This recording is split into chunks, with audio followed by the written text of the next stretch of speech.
Welcome. Oh, I've got the wrong speaker on. Okay, here we are. Imagine having a supernatural power on your side to help you to get through each day. This episode of Second Breakfast is brought to you by your higher power. Your higher power is free and ready to tap into it anytime. The only cost, of course, will be your honesty. Your higher power is free and ready to tap into it anytime.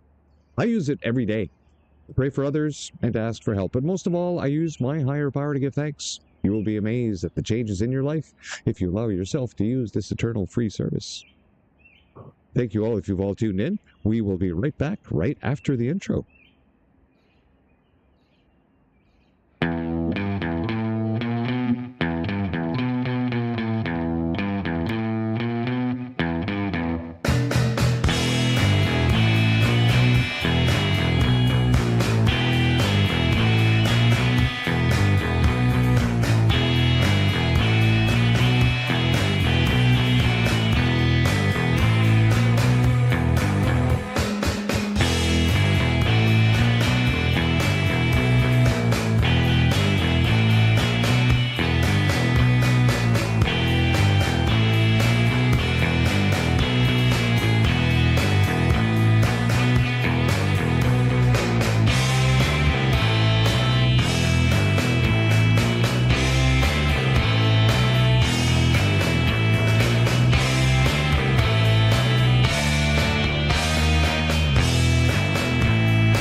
Okay, that's enough. That's enough of that intro. It's time for me to get on with the show. It's enough time for me to move my screens around from doing that first part. Well, welcome to Second Breakfast. This is a stream of consciousness that fills part of the gap between the nap, the no answer period that will start this afternoon at 1:30, and of course, Blazing Cat for Fridays, where we do that on Friday mornings at 9 instead of this. We are streaming on 3 platforms: Rumble, X, and YouTube. So I'm just going to look at my laptop there. Please give us a like, thumbs up, follow, share, and I'd like to thank my latest subscriber. As of yesterday, the count is up again. Outstanding. Makes it all worthwhile. Thank you all for coming out. And comments drive the algorithm when I'm not driving it down with my forbidden words. This veteran appreciates your support. Please visit my channels and share. Of course, I do have some channels. X account where we post articles. And of course, we've got the YouTube and the Rumble. And I hope you're having a wonderful morning and are ready to face the day with hope and love of your fellow man, because you will need it as we get through these stories here. All right. Of course, as you know, they spent most of the time yesterday in Parliament during question period dealing with the, migration fraud. And we have a video up on that, and you can just see the responses from the Liberals. They have nothing. So, well, like the weak-minded people that they are, the only responses they had was to attack character. Am I having sound here? Yes, I am. Good. Be ashamed to do all that talking and not be able to hear me. Okay, so then again, he's just change channel.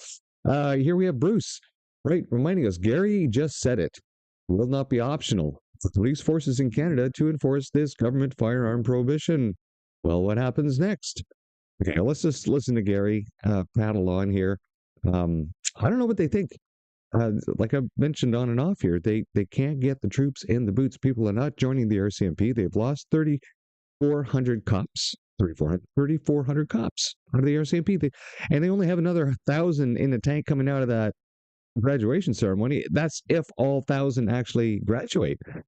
Because I know personally from being an instructor, your courses should never graduate fully. Unless, of course, you have a corrupt chief and chief instructor who's under political orders just to push everybody through to keep the numbers up, which will even be more disastrous for providing any kind of security on our streets because that means a huge degradation in the quality of the police forces. Again, let's listen to Gary.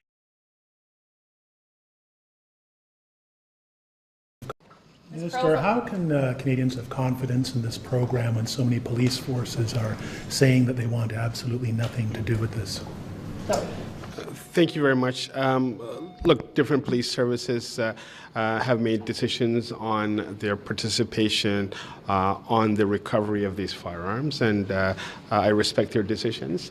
What will not be optional for police services is the enforcement of these laws as of October the 31st of this year. So we anticipate and we expect every police service to abide by and to uphold the rule of law in Canada, which involves ensuring that those critical components of the criminal code are implemented and are upheld. As per the program that on the collection component of this program, we do have a plan in place for most of Canada involving the RCMP. In the case of Quebec, I'm sorry. It's just there's one thing that keeps bugging me about Gary, and you will hear this again when we listen to him in committee. Is he has that far left feminist upward inflection every time he speaks, and when he's talking, he will end his sentence and he will always come up like this. And so it always sounds a bit condescending when he's talking to you, and he always comes up like this. And he talks and he always increases his voice just a little bit at the end until he comes down to his point. Then his tempo goes down, right? But I don't know if it's supposed to be hypnotic to try to make you think that he's calming things down and he wants you to understand. And it's very, very condescending. Very condescending. Anyways, let's get back to Gary. we have certainly the Quebec who are partners in this. We have additionally a number of smaller police services as well who are taking part, and we anticipate that we will be able to complete the program as anticipated. The majority of police forces and provinces say they don't agree with this program. So let me look. The majority of police services initially, when the bill was introduced, were supportive of a program such as this. The Mass Casualty Commission report in Nova Scotia specifically asked for measures around ensuring that assault-style firearms are off our streets. What I can tell you is that there is a very strong lobby, a lobby that really has very little boundaries, and they have been aggressive in their attack on this program. They have tried to undermine police services that wanted to be part of the program. They have tried to undermine politicians that have wanted to be, that are supportive of the program. But at the end of the day, I think Canadians have spoken. Over 26,000 Canadians have registered, have enrolled in the program. Is that very much, though? That is there's a lot of guns in Canada. A lot of people have guns. 26,000 doesn't sound like a lot. Well, if I may finish, there are 26,000 individuals who have put their names forward and who have registered, and there are over 51,000 firearms that they have declared. So I believe, and I'm cautiously optimistic, that we have another week to go. And during this week, I encourage and urge every single Canadian to ensure that they enroll in the program. What I will say is, as I said initially, being part of this voluntary program is strictly voluntary. But what is not voluntary is compliance under the Act, which as of October the 31st will be illegal for individuals to hold on. So that clip brought to you by Rebel News, as you can see right there in the corner. Again, you and whose army, Gary? Now, you've got an agreement with the Sûreté du Québec in Quebec for them to go around and do their gun grab. Well, it looks like a lot of other agencies are saying, no, we just don't agree with this authoritarian move. The science doesn't back it up. The data doesn't back it up. It's completely ideological. And meanwhile, you're spending and wasting money on this while not dealing with real crime. Now, Sean Rickard writes here, Natalie Provost, that woman who almost spoke there before Gary the mic, if you remember her, has become a rabid, unhinged lunatic. Her deranged and obsessive mental state has led her to blatantly lie to Canadians about many of the guns on the list, and then throws tantrums when nobody believes her bullshit. There is no such term as assault-style firearm. Indeed, because if politicians are going to continue to rapidly go on about assault-style weapons, I'm going to say it's time to ban assault-style politicians who are constantly assaulting you from one way or another with one piece of crap, one kind of imaginary thing, and one kind of misery or another. You're constantly assaulting us with new laws, new taxes, new mandatory ideology. Let's listen to this rabid lunatic, shall we? No, I don't. Madam Provost, what do you make of the RCMP has not yet released what weapon was used? You have the answer of the minister. What do you think of the government should do with the SKS? The study of this is not going to be completed until later this year, and it seems like the compensation side of the program is ending this spring. We will finish the compensation program. We Canadians deserve an answer regarding the SKS, and we will come back to it. But today, what is really important, and all views that are critics to the program answer to the gun lobby. That's for sure. We hear it in Quebec, and I am sure it's all across Canada. Right now, what we have to do is tell Canadians that there was some styles, some models of firearms that were banned. We created a compensation program because all those who bought that were goodwill people and they cannot use it anymore, so we compensate them. And each time we say, oh, it's not a lot, you cannot work, it won't go, we're stopping them from recuperating the money they can have. And we have to tell that everyone who says that it's just duck guns or gopher guns are not saying the truth. Those who were banned are assault-style weapon, and by March 31st, they can register, and so they will receive money for what they bought honestly. After that, they will be banned, they will be prohibited, and we'll see. For all the other issues regarding the gun program, we'll get back to you. But today, what's important to keep in mind is there's only 7 days before the end of the compensation program. And stop disinformation, please. We'll take one last question, please. Thank you. How are you connecting to legal gun owners and trying to get them to participate in this program if you keep saying it's the gun lobby, it's conservatives? These are people who own these guns. How's your government connecting with them? We're writing to them directly, but the gun lobby, the website, the system of gun hunters are going over that. And we are in a society where people do not listen at you, but listen at the gun lobby before listening at the news. So please help us, cite us in their website so they'll know that it's not more than what's already decided in 2020, 2024, and 2025, and that's it, and they can register. Please help us and stop that disinformation. And I'm also saying to my colleagues, the conservative, stop saying it when someone who would like to be a prime minister is saying something, and I quote, confiscating hunting rifles and pop can guns. That's not what we're talking about when we're talking about an AR-15. So thank you. Thank you. Thank you. Thank you. Completely unhinged. Completely unhinged. As you can see, that woman has never fired a weapon in her life, probably.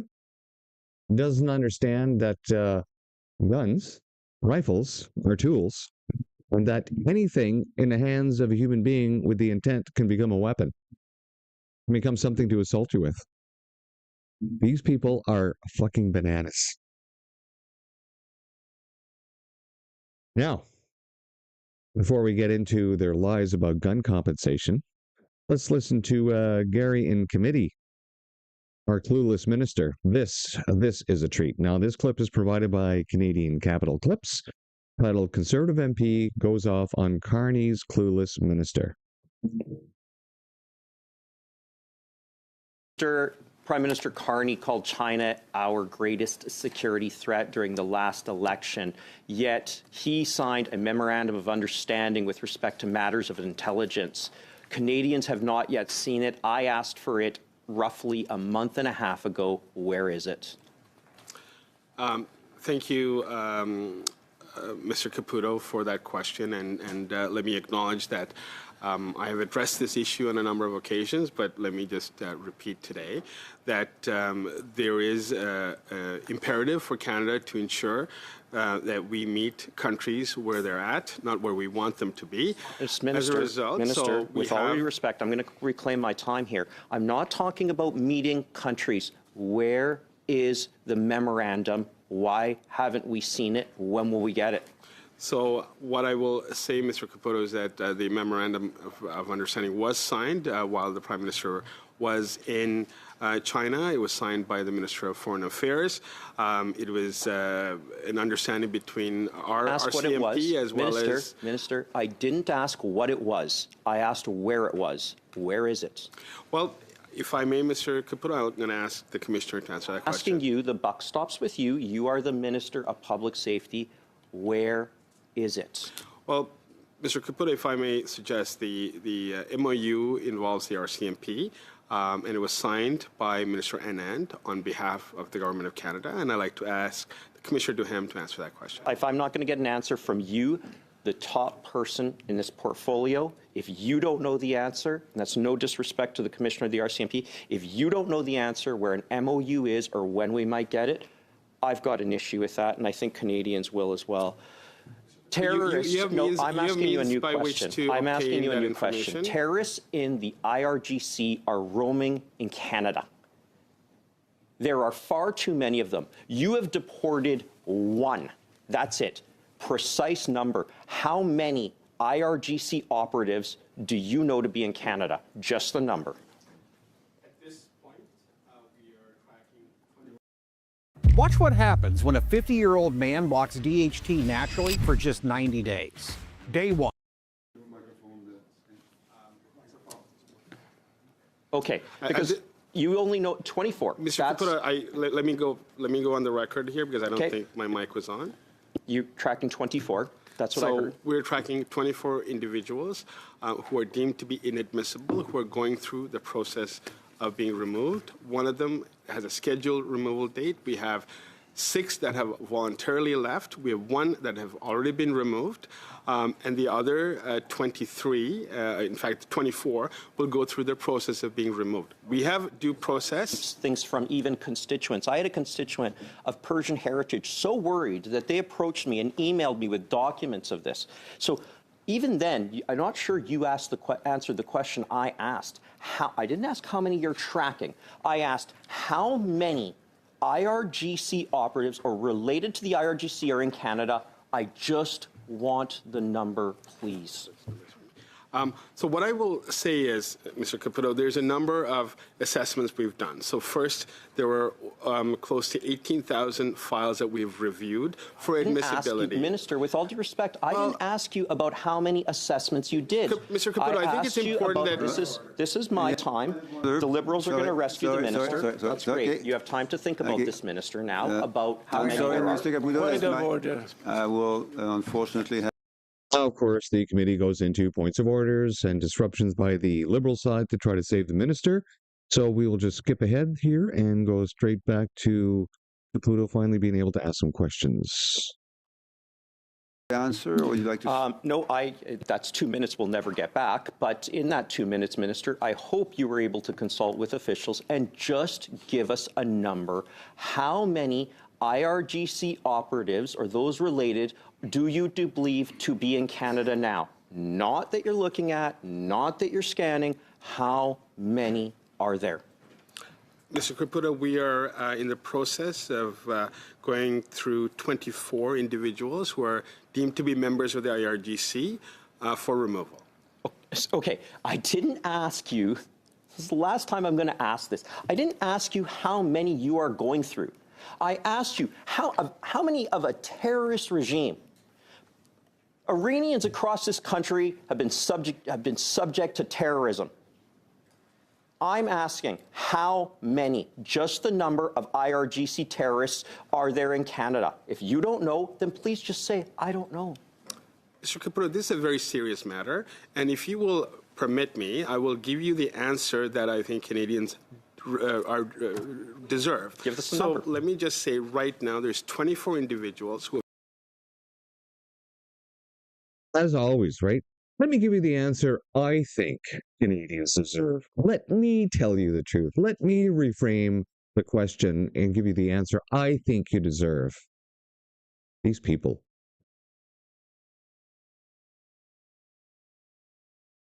gone through an assessment and they've been deemed to be members of the IRGC. That is the position of the Government of Canada. We are in the process of removing them, Mr. Caputo. Okay, Minister, but I can don't also think I'm getting a elaborate serious in terms answer. of the numbers. Minister, how many people, last time you were here, we learned that 32,000 people through CBSA had warrants for them, as in you didn't know where they were, a third of the city of Kamloops. What is that number today? Well, that information, Mr. Caputo, is available online. You're not going to tell us? It's available online, Mr. Caputo. Are you kidding me? No. It's okay. I don't think there's anything funny here, Mr. Caputo. Nor do I. I would say behold, the president of CBSA. your public safety I'm minister. sorry to interrupt again, but that's my unfortunate job. So we'll have to conduct this in a manner which is suitable to everyone's understanding. And I will therefore need to turn, given the time is over, to turn to MP. I actually have 15 more seconds by my watch. I can give you 15 more seconds. Thank you. Minister, Canadians are experiencing crime at an unprecedented level, and you just said, not my job to know, and for that, you should be ashamed. It is your job to know. The buck stops with you. That's my time.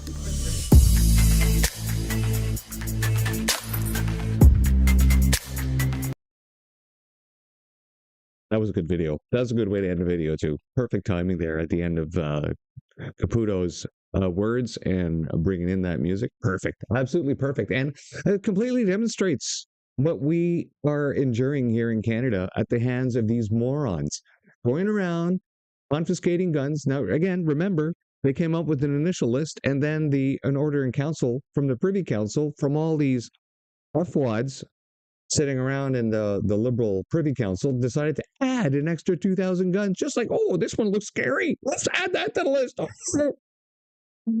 Absolute morons. El bozos, all of them. Now, here's Andy Brooke.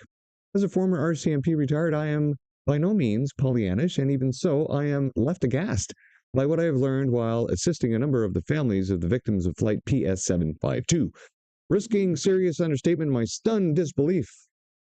But the RCMP inexplicably and doggedly refuses to open a Canadian criminal investigation in almost beyond words. Almost. The Government of Canada has looked Canadians in the eye and lied to them. One such lie, an egregious one, that lends itself to simple presentation can be found in this thread. First, 5 eyes. 55 Canadian citizens and 30 permanent residents were among the 176 innocent souls who perished aboard Flight PS752 on January 8, 2020 over Tehran, shot down by 2 Iranian missiles. And if you don't know the lingo, when pilots contact the tower, they always give how many souls are on the aircraft. How many bodies, how many people, how many souls. It was the second deadliest terror attack in Canadian history after Air India Flight 182 of June 23, 1985, and there are still no Canadian criminal investigations. What would Canadians think if they were aware of what the RCMP actually knows, and when they knew it? If they knew the Government of Canada had pulled the wool over their eyes and deliberately misled them, with reportedly as many as 700 IRGC agents presently on the streets in Canada, the urgency to squarely and unflinchingly confront truthfulness cannot be overstated. Here we have, before proceeding, it is important to highlight 2 documents that have significance here. While the RCMP is not conducting its own domestic criminal investigation into the downing of Flight PS752, a letter to the families of the victims of Ukrainian International Airlines, former RCMP Commissioner Brenda Lucki. While the forensic team found no evidence that the downing of aircraft flight PS-752 was premeditated. And here's the report, downing of Ukrainian International Airlines flight analysis, page 8. Now, the government of Canada needed both the letter and the report to dovetail with one another. The report claimed to have found no evidence of premeditation. It also needed the RCMP to take the position that no Canadian criminal investigation would be pursued. They got this in the letter. Former Prime Minister Justin Trudeau, in a preamble message to the 2021 Jaworski report, wrote, Flight PS-752 was shot down due to their Iran's recklessness, incompetence, and wanton disregard for human life. This is not the language of criminal accountability, but instead it is meant to pave the way for civil liability and reparations, not real justice. And, his words, would not have been possible without the convenient fitting together of the lucky letter and the Jaworski report.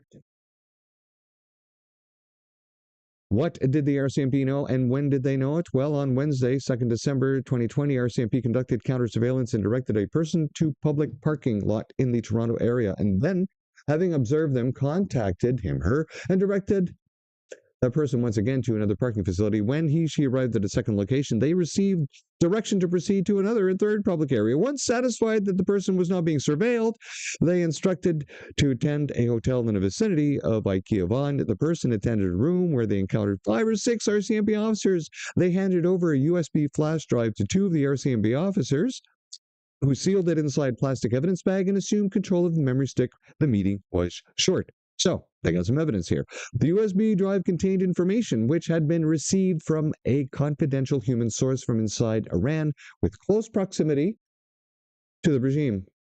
It contained highly specific information. Notably, within the surrendered information were details concerning a particular highest-level meeting of the flight PS-752 was shot down. It was inside this meeting that the fate of PS-752 would ultimately be decided. The source identified 24 of the 42 persons in attendance for the meeting.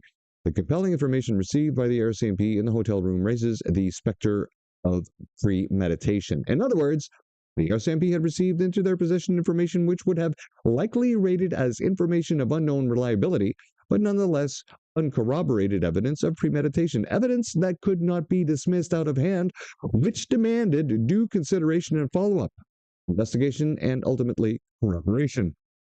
Recalling the Jaworski report had stated, while the forensic team found no evidence that the downing of flight PS-752 was premeditated, while it sounds like hair-splitting, the use of the phraseology "found no evidence" contains discernible shading. Simply said, the said forensic team did not themselves find the evidence described here because the RCMP had found it.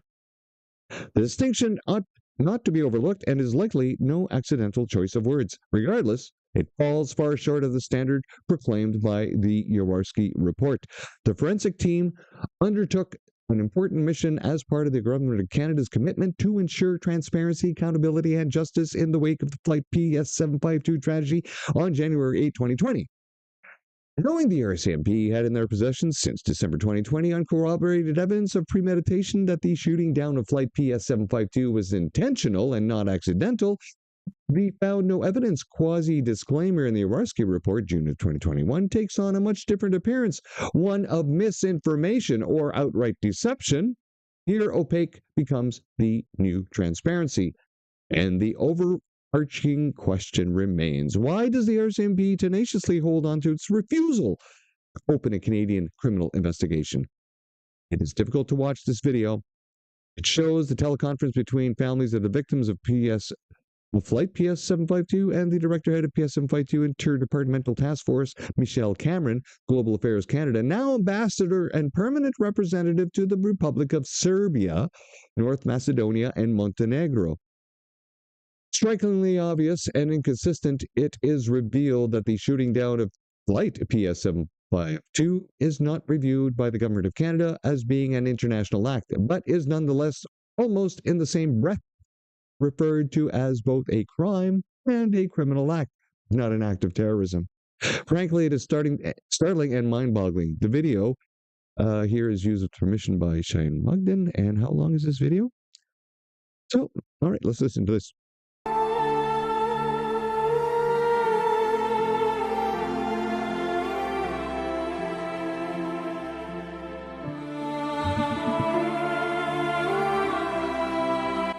year and a half ago. And now after the year and a half, I asked him directly, are you still believe that the shoot down to the missile was intentional or not? So again, Shaheen, the government of Canada does not consider this an intentional act, and I know that you and other families feel differently. But with everything that we've seen, we do not believe, and I don't think this is the forum to really continue on, and I don't think this is the forum to really continue on that. We're going to have fundamental disagreements. Iran was in the wrong. They set the conditions for this horrible tragedy to happen. Regardless, that we are still pursuing justice. There was still a crime. Iran still set the conditions. And I know that we won't agree on the causes. That's where we are, but we can agree that we still have to move forward because Iran committed a criminal act. Move forward because Iran committed a criminal act. The evidence is unmistakable. Time after time, this Liberal government is involved and turns a blind eye to terrorism all the time. Here you have Anita Anand walks right past reporters asking questions about the Seven Seas Canadian-based company, which is being sanctioned by the U.S. over alleged ties to and funding Hezbollah. Hezbollah! Unacceptable. President Trump is doing more to keep Canada safe, says Melissa. So, let's just watch him walk. Minister Anand, is able to talk about Seven Seas being sanctioned by the U.S. for apparent Hezbollah connections?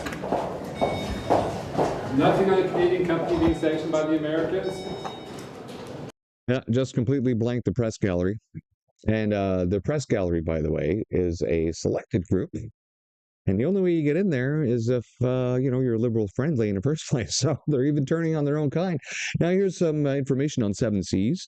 International Trading and Logistics, as it is known, a Vancouver-based company, has been sanctioned by the U.S. government for allegedly diverting funds to Hezbollah.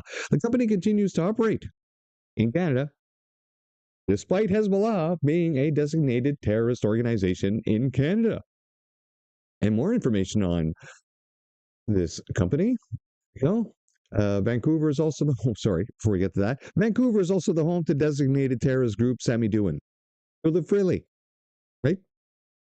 So you got Seven Seas, you got those terrorists there. You've got not wanting to open investigations into terrorists, turning a blind eye to terrorism happening right now in our streets in Canada.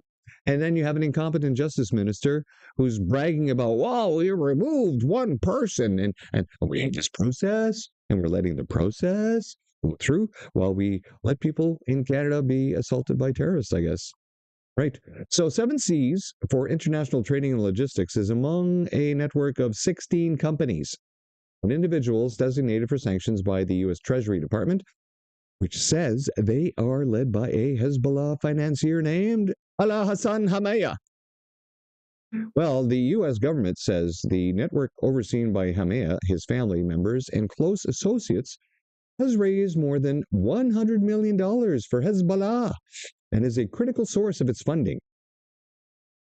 For those of you who might not know, Hezbollah operates primarily in Lebanon, the part of the Islamist groups that have taken over what was formerly a Christian country. And of course, the Lebanese military there can barely maintain themselves, let alone do anything other than just cordon out the terrorists that are funded by people like this to invade their country. Remember that big explosion that happened a couple of years ago over a port in Lebanon? Right? All that stuff that was being stored there, that's the kind of stuff that happens when you have terrorists taking over your country.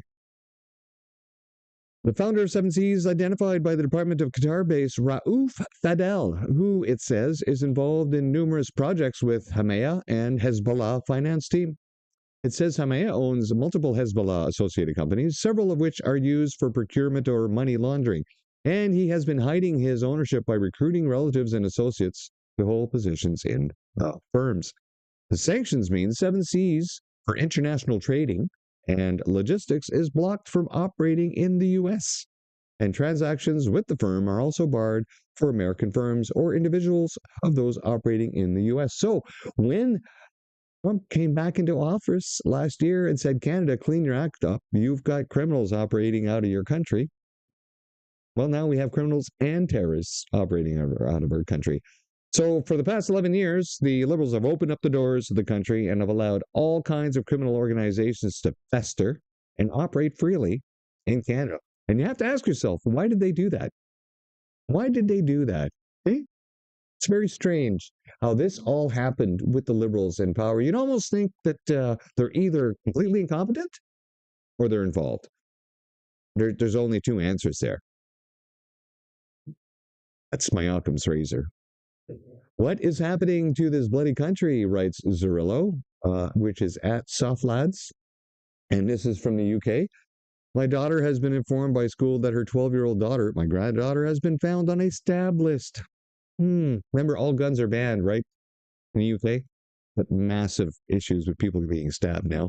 So the son of recent African immigrants who has only been here maybe a year and has been caught at least twice with a knife at school has now created a list of girls he intends to stab for shunning his advances. He is still in school. This madness has to end. Either the establishment are on the side of good people or good people will take things into their own hands. She's a 12-year-old, for God's sake, and has now walk around school with the threat of being stabbed at any moment. This is insane. This is what happens when you have uncontrolled migration in your country, and your schools obviously are going to reflect all those people that the government is giving money to live without having a job, making that affordable for them to have children, while, of course, the state taxes the existing populace that is there to the point where they can't have children. And then all the schools all of a sudden have all these children from migrants that they're paying to bring into the country. And of course, they haven't actually acclimatized or adjusted to the ethics and morals of the society they've been allowed to come into, because, that would be racist. And next thing you'd end up with is this kind of stuff. So what happens in the UK will eventually happen here. They had Carney screw up their economy. Now he's over here screwing up our economy. freedomtooffend.com writes, I was a professor for 15 years at the University of Guelph Humber. I said Hamas were Nazis in a comment to a stranger in Pakistan, unrelated to my job. A faculty member with thousands of posts calling Jews filth and subhuman helped lead the campaign against me. I was suspended without charges.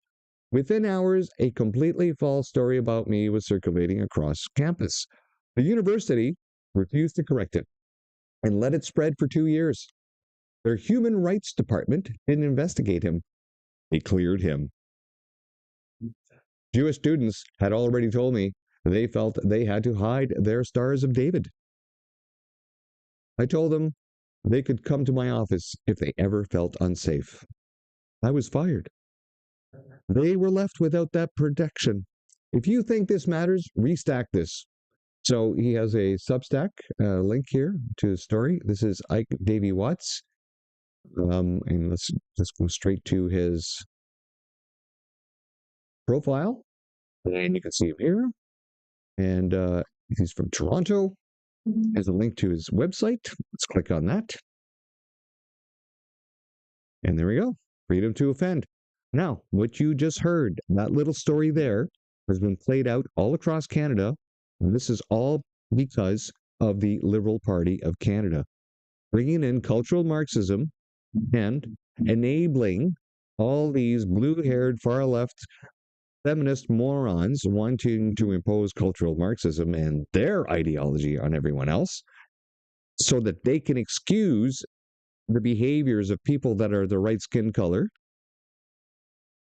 And then you end up with stuff like this, where you have outright violence and terrorism in Canada. I mean, here was a precursor, warning sign right there, right at the college.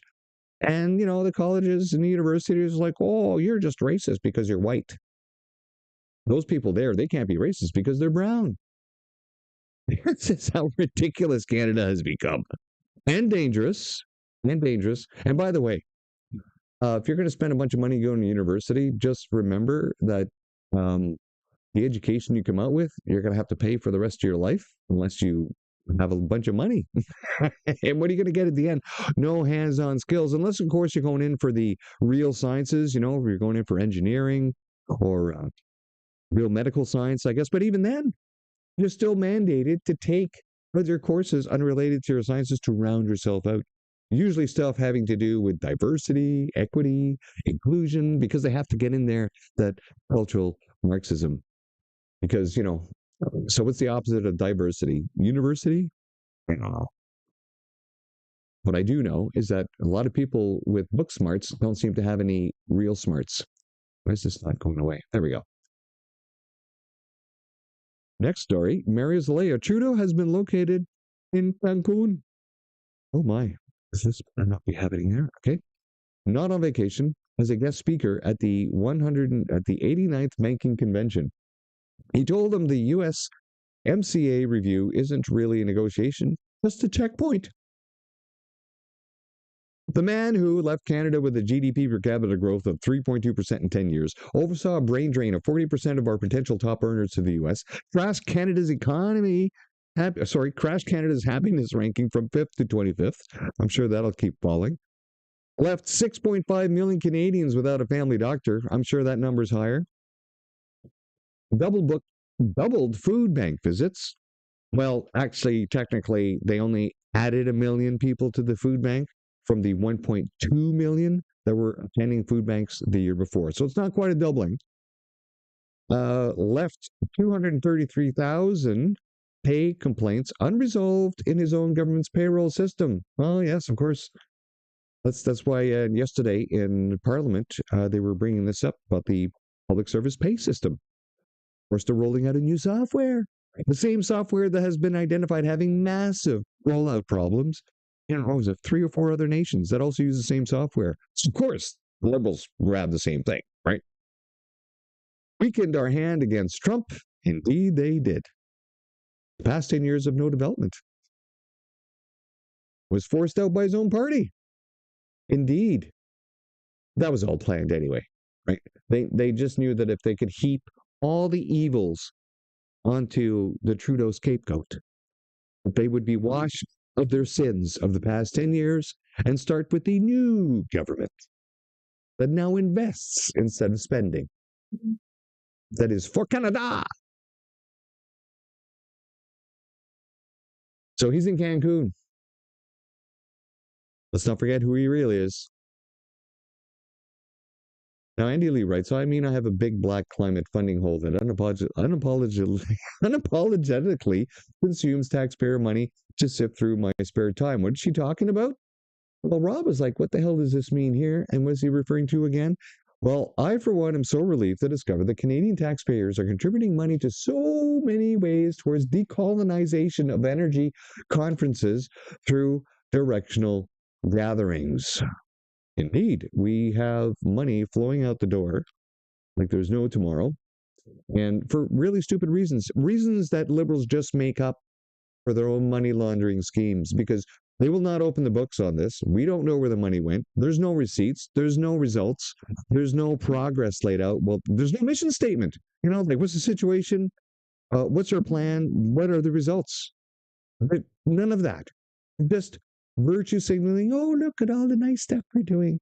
We're so nice. And these are things that the evil conservatives would cut. Well, of course they would cut this latent money laundering, money going on our treasury for what? Certainly not for Canadians. Introducing another independent media outlet, the Indocile Media, as it is known, or Media Indocile, has published detailed investigation into Mark Carney's troubling ties with Brookfield. Indeed. Well, let's get into this. We touched a bit of this yesterday on the NAP, and we wanted to come back to this today. This is a new independent media, which means they are not QCJO affiliated, which is the Quality Canadian Journalism Organization, CRA credit scam that funds their media personnel. That's all their staff, 27 to 30 grand, or maybe more now, who knows, per employee per year. And of course, to be selected for that, you have to be selected by a committee that's appointed by Liberals to ensure that they only give that tax credit to other liberal-friendly media. So why even bother asking? Especially when they come out with stories like this, right? Stuff like this that the other mainstream media that is taxpayer-funded does not put out. So here we go. 5 years of acquisitions at Brookfield, 3 meetings with executives from his former employer after his swearing in, an ethics commissioner confirming under oath that the Prime Minister's future compensation is tied to Brookfield's success. So, this BS about a blind fund is BS because he knows what's in it. Let's get that right out of the way. And he has spent years putting all his ducks in a row around net zero to ensure that all the legislation and all money is being spent and invested into funds and industry, which is not real industry anyway, it's just green scams, that all will benefit him in the end as these investments come in. He even has some share options where he has a certain amount of time to buy them. And then, of course, he can't even cash them in, but they have to gain money. In order to gain money and be wealthy, by the end of that, he has to ensure that he abuses his office by ensuring that everything that he does also benefits the perception that Brookfield is good to invest in, which has worked out wonderfully for him for the past years. Investments are way up. His wealth is up. He's on his way to becoming a billionaire, thanks to Canada, thanks to the El Bozos, thanks to your high taxes, thanks to this carbon scam. On December 15, 2021, Brookfield finalized the acquisition of Modular Group for $5 billion. The world's largest provider of modular services. It's modular buildings, folks, with 260,000 units in 25 countries. Mark Carney was then chairman of the board of Brookfield Asset Management. Then on September 14, 2025, as Prime Minister, he launched Build Canada Homes with a budget of $13 billion of your tax dollars, Canadians, placing modular construction at the heart of the program. The interval between the two events is less than 4 years. Direct profits for Mark Carney. Using your tax dollars, folks. June to November 2022, the transition fund of Westinghouse, the two pillars. Closing of the $15 billion Brookfield Global Transition Fund in June 22nd, 2022. That was co-managed by Mark Carney. It is eligible for deferred interest payments linked to fund performance until 2032, 2034, 7 years after the end of its potential mandate. That's what I was talking about. So on November 7th, 2023, Brookfield and Cameco finalized the acquisition of Westinghouse for $7.9 billion. And then, just recently in October of 2025, Prime Minister Carney invests $2 billion of your tax dollars in small reactors at Darlington. The same month, Westinghouse signs an $80 billion partnership with the U.S. government. Indeed. Right? So, when this is brought up in Parliament, what did the Liberals say? Oh, Conservatives don't like investing in Canada. But no, we want investment. We just don't want corrupt investment. And this is not investment. This is spending. Right? This is spending tax dollars. They're calling it an investment. But when you have an investment, how about you show us the sheet with the returns? The expected returns? You never do that. The Liberals never do that. They'll say an investment all the time. And they'll say, okay, how about some returns? Show me the return, folks. Show me the numbers. Show me the math. Show me the data. But even then, the Conservatives don't even say that in Parliament. They should, instead of repeating the same questions over and over and over and over. September 2024, the Maple Fund, $10 billion in public funds. Billions. In September 2024, Trudeau appointed Carney as an economic advisor for the Liberal government. Carney is also chairman of the board of Brookfield. Yeah, no government ethics rules apply to him on this role.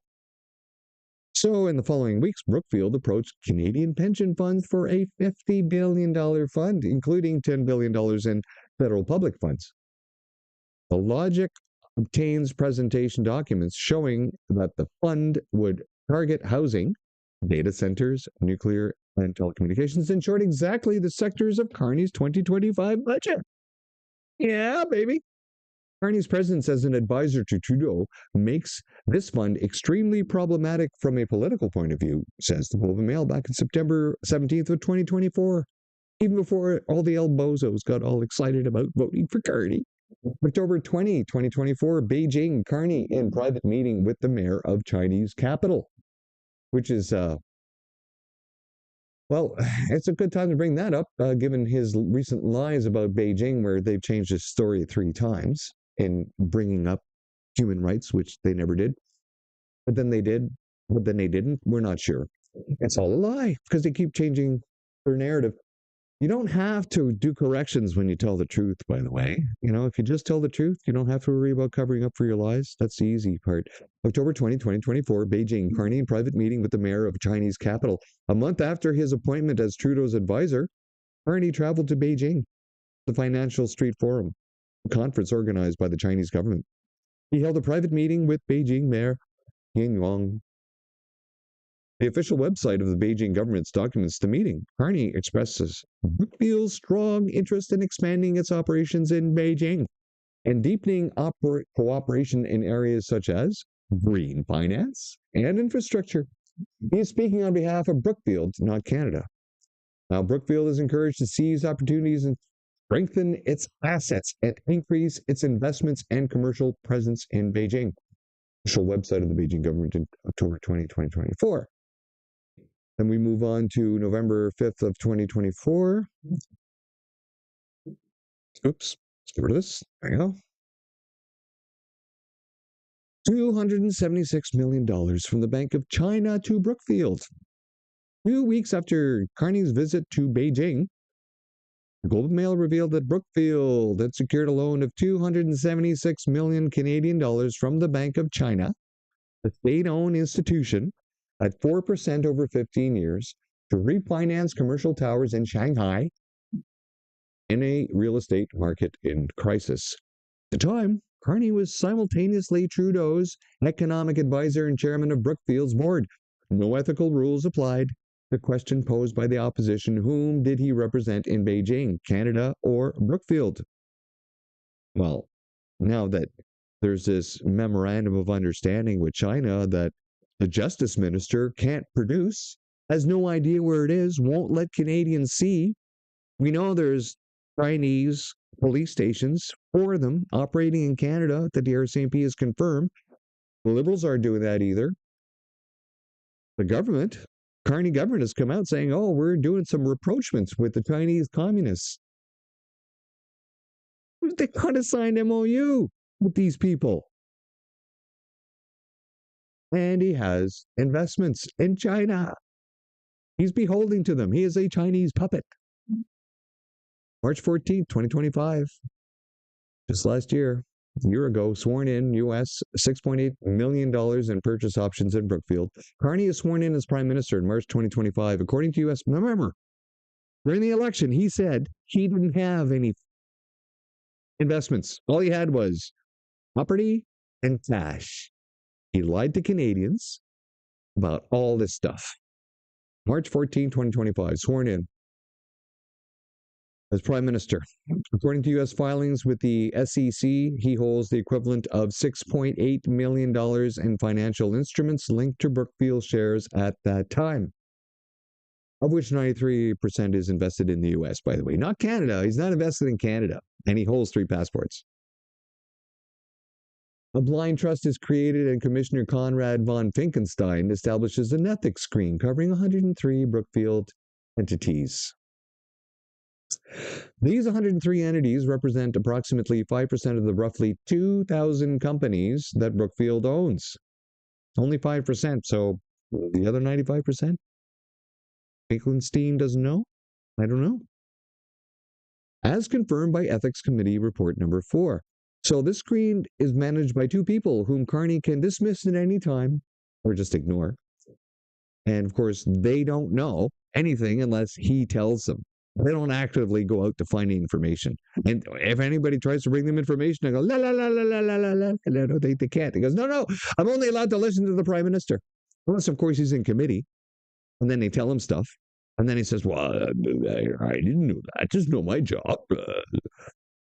The screen is managed by 2 people whom Carney can dismiss at any time. His Chief of Staff, Marc-André Blanchard, and the Chief of the Privy Council, Michael Sabia. April 30, 2025, North River Midstream lobbies despite the ethics screen. Well, yes, we saw that. North River Midstream, a Brookfield subsidiary, operating 3,550 kilometers of natural gas pipelines in Alberta and British Columbia, lobbied the Premier's office. North River is explicitly listed among the 103 entities covered by the conflict of interest screen. This contact should have automatically triggered the screen, but it did not. The link to Carney's interest is direct. More Canadian liquefied natural gas exports means more gas in the North River pipelines, which generates more revenue for Brookfield and therefore higher compensation for Carney. May 6, 2025, Washington, D.C. meeting with the CEO of Brookfield Infrastructure. Carney met with Sam Pollock. We got a video about that.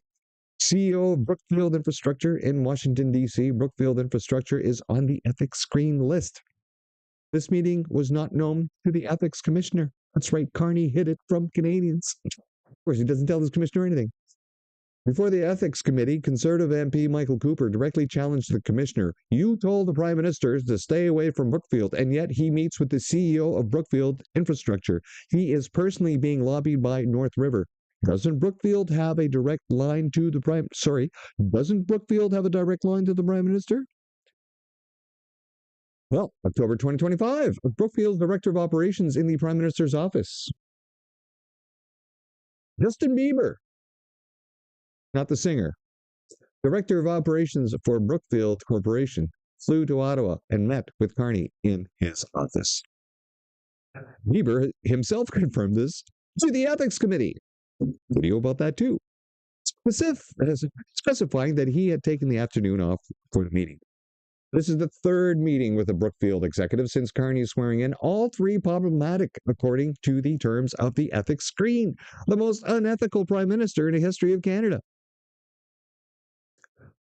November 20, 2025, the administrator of the conflict of interest screen himself held shares in Brookfield. Michael Sabia, clerk of the Privy Council and co-administrator of the ethics screen, revealed to the committee that he himself held Brookfield shares when he took office. He quickly sold them.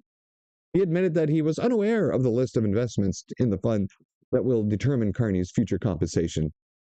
The screen has only been activated 13 times since July 2025, and in 7 of those cases, it was abandoned. And, how are you going to find out that information? November 24th, 2025, under oath, when Brookfield rises, Carney earns more.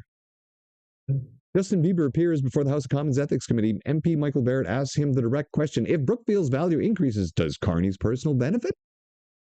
When Brookfield values increases, the value of the investments Mark Carney owns also increases. So, yes, he earns more when Brookfield performs better. Justin Bieber, operating officer of the Brookfield Corporation, under oath on November 24th, 2025.